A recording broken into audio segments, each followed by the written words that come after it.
Startuprad.io, your podcast and YouTube blog covering the German startup scene with news, interviews, and live events. Hello and welcome everybody. This is Joe from Startuprad.io, here again for you at the Year of Finance Tech in lovely and now almost sunny Frankfurt. I do have Thomas here. Hello, welcome. Thank you for having me. You're very welcome, because you're not really from a startup anymore. You are officially the industry leader banking and fintech for Google Germany, but which is, I believe, at heart still a startup, right? We hope so, at least in certain areas. We try to have a culture which is quite innovative, and so we do try to kind of have that still going. But I guess with now 80,000 people within Google, there are some structures which are maybe not a startup anymore. Talking about Google, when we first talked before we met at this event, the first thing I was thinking about Google, the application process. You know, there are rumors out there for people who had to go like to chill through like 20, 30 interviews. How was it for you? Did you also have to go through this tiring process? It were actually 5 interviews for me. I think standard is actually 4 interviews. And how that works is you obviously have an application, and I think Google gets over 1 million or 2 million applications on a yearly basis overall. So there's a filtering process at the beginning.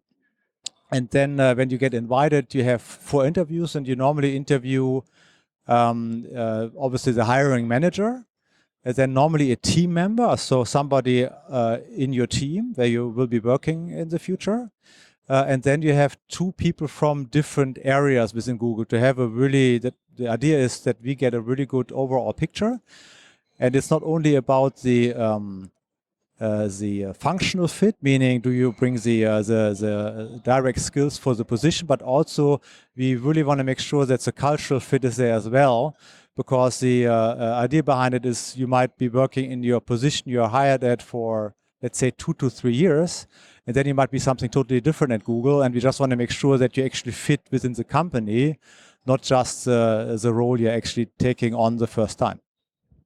And before that, you've been actually quite busy because you did a lot of stuff in financial services, in consulting before, right? So we might tell them that you've been at different banks, at a well-known international consultancy and stuff. Did it help you to prepare you for the job? It's to a certain extent, yes, because as you mentioned earlier, I'm responsible for our business with banks and larger fintechs here in Germany. And since I was working in the banking industry for almost 12 years, it definitely helps because I know the industry, and I guess banking is quite complex as well, and having some insights into it does help with helping banks with Google products. So that did help me to a certain extent. But you also have to obviously kind of start thinking in a different way as well, right? That you within Google, you have different products. There's a different speed of innovation. I would say the speed is different. It's faster. So you have to adapt to a certain extent, but if you kind of bring both together, it did help. And talking about fintech financial services, where does Google actually work in financial services? Yeah, it's actually it got more complex. As you probably know, we are not a bank, so we don't really offer financial services ourselves. With one exception, we offer Google Pay, but this is a product we are cooperating closely with banks and, for example, MasterCard and Visa to provide payment services over our mobile phones, over Android, and also over Chrome browser and our App Store. So, but this is a product where we pretty much provide the user interface, so the first entry point, and so all the processing is pretty much done by the banks.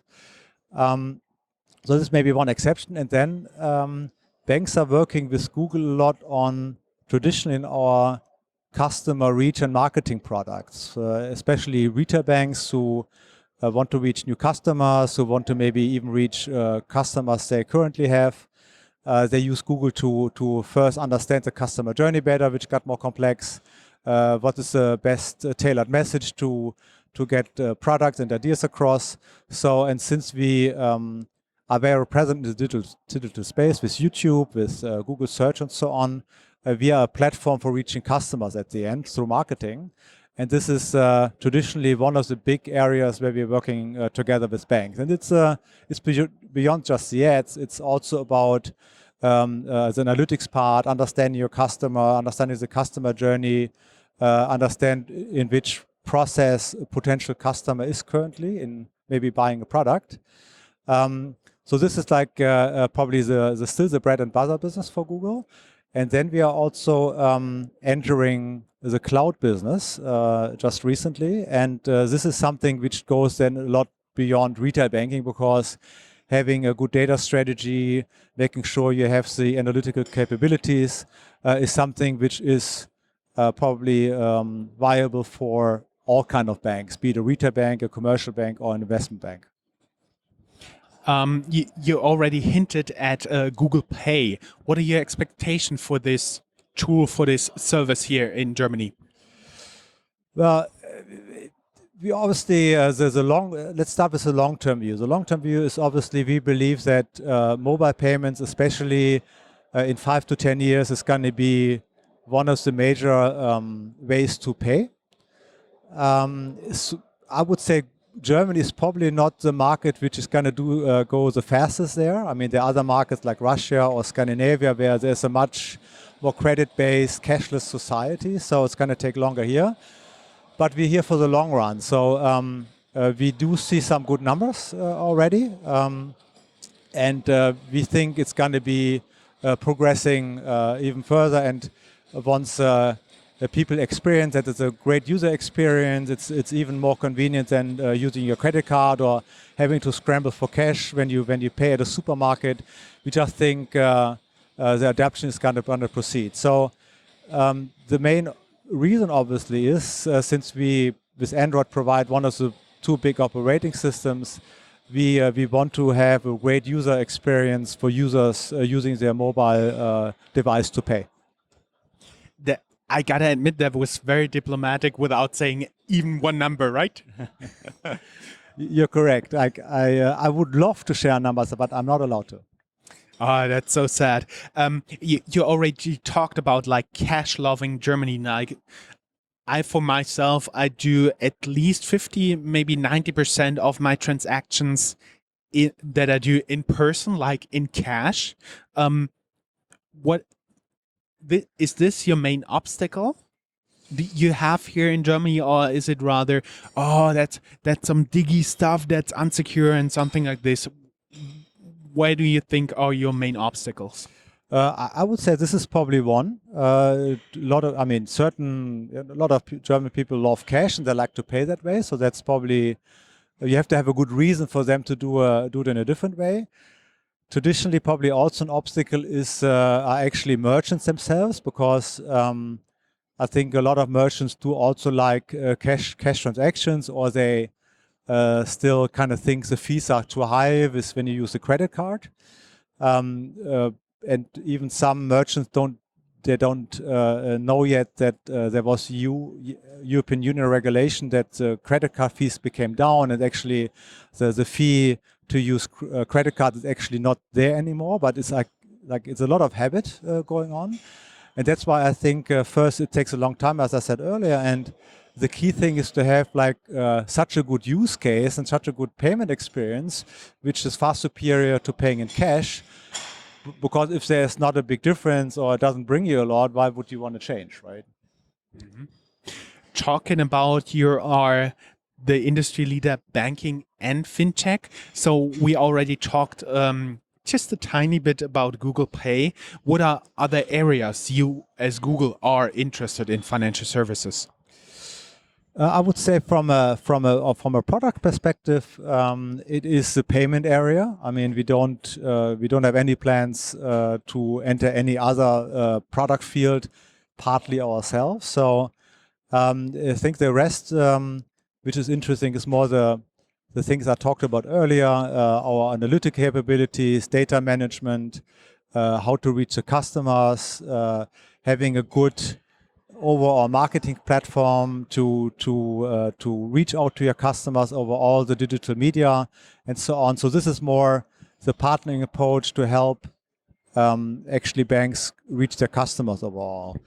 We should tell our viewers who have no background in Yeah. financial services, payments sounds pretty easy. You slide the card through and that's it. But actually there's like a huge network behind it, and it's actually the really fascinating stuff. It's not like one network, it's like hundreds of networks globally that somehow work together to always get the payment in the right slot. Like there's no global backbone of payments or something like this.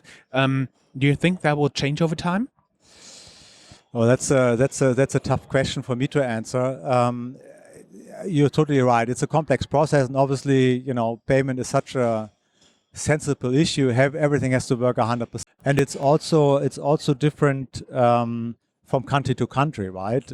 So there are different service providers involved, and every country does it a little bit differently. Will that change? I'm not sure. I think at least I haven't seen it with the emergence of mobile payments. So the underlying structure and processes behind it have not changed, and so it might, but it might also just stay as it has for the last 3 to 4 years. You're also like the fintech lead. So you work actively with fintechs and startups? Correct. Yeah. So, and my team and we are actually focusing on bigger clients. So meaning we don't work with every financial startup. We are working with fintechs which have already a decent size, where they have like more complex problems. Let's say if you are a fintech and you are thinking about leaving Germany, entering a different market, obviously we have a big network and we could help with your expansion strategy. But so my team is actually there for the more complex questions. So we're not working with every fintech or startup in the financial service area, for the larger ones or people who are growing fast. And you reach out to them, or would they be able to like somehow reach out to you? It can go both ways. I mean, how it normally is, if you are a startup, and that comes also to banks, you do have certain touch points with Google anyway, right? Even if you just start, you do a little bit advertisement online, so you are already probably a partner or customer with us. And then what we internally look at Google is, okay, where do we see the complexity rising? Where do we think a more tailored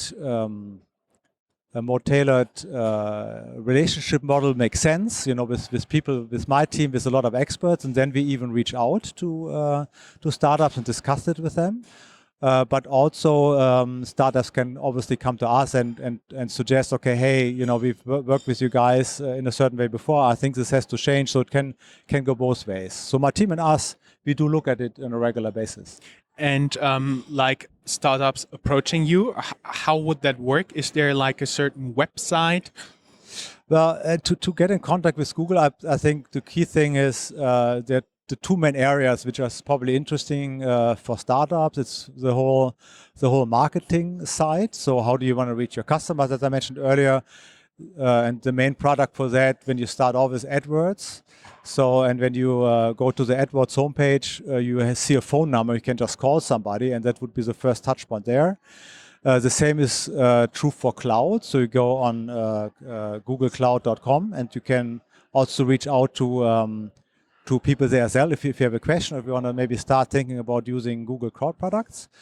And obviously, if you're bigger, you can at the end send me an email, thomasgrosse@google.com, as well, right? But maybe the first entry point should be maybe a little bit more product specific. Great. Thank you very much. It was a pleasure having you here. Thank you. Thank you for taking the time. That's all, folks.